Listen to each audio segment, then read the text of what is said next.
الحمد لله نحمده ونستعينه ونستغفره ونؤمن به ونتوكل عليه ونعوذ بالله من شرور أنفسنا ومن سيئات أعمالنا من يهده الله فلا مضل له ومن يضلله فلا هادي له ونشهد أن لا إله إلا الله وحده لا شريك له ونشهد أن سيدنا وسندنا ونبينا ومولانا محمدا عبده ورسوله أرسله بالحق بشيرا ونذيرا وداعيا إلى الله بإذنه وسراجا منيرا وصلى الله تعالى على خير خلقه محمد وعلى آله وأصحابه وبارك وسلم تسليما كثيرا أما بعد فأعوذ بالله من الشيطان الرجيم بسم الله الرحمن الرحيم إن الله وملائكته يصلون على النبي يا أيها الذين آمنوا صلوا عليه وسلموا تسليما اللهم صل على سيدنا محمد وعلى آل سيدنا محمد بعدد من صلى وصام وصل كذلك على جميع الأنبياء والمرسلين وعلى الملائكة المقربين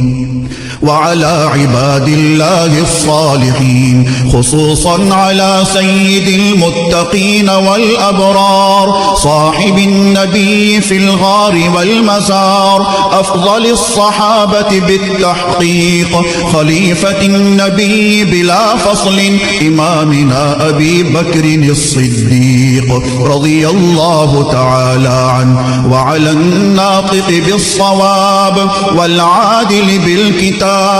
إمامنا بالحق عمر بن الخطاب رضي الله تعالى عنه وعلى صاحب الحياء وناشر القرآن الشهيد للمظلوم حين تلاوة الفرقان عثمان بن عفان رضي الله تعالى عنه وعلى صاحب السيف والقضاء وناشر العلم والهدى أسد الله الغالب إمامنا علي بن أبي طالب رضي الله تعالى عنه وعلى السيدين السندين السعيدين الشهيدين أبي محمد الحسن وأبي عبد الله الحسين رضي الله تعالى عنهما وعلى سيدات الطاهرات بنات النبي المصطفى وأهل بيته المطهرة رضي الله تعالى عنهن وعلى عميه النبي المجتبى سيدنا العباس وسيدنا حمزة رضي الله تعالى عنهما وعلى كل الصحابة رضوان الله تعالى عنهم أجمعين الله في أصحابي لا تتخذوهم من بعدي غرضا فمن أحبهم فبحبي أحبهم ومن أبغضهم فببغضي أبغضهم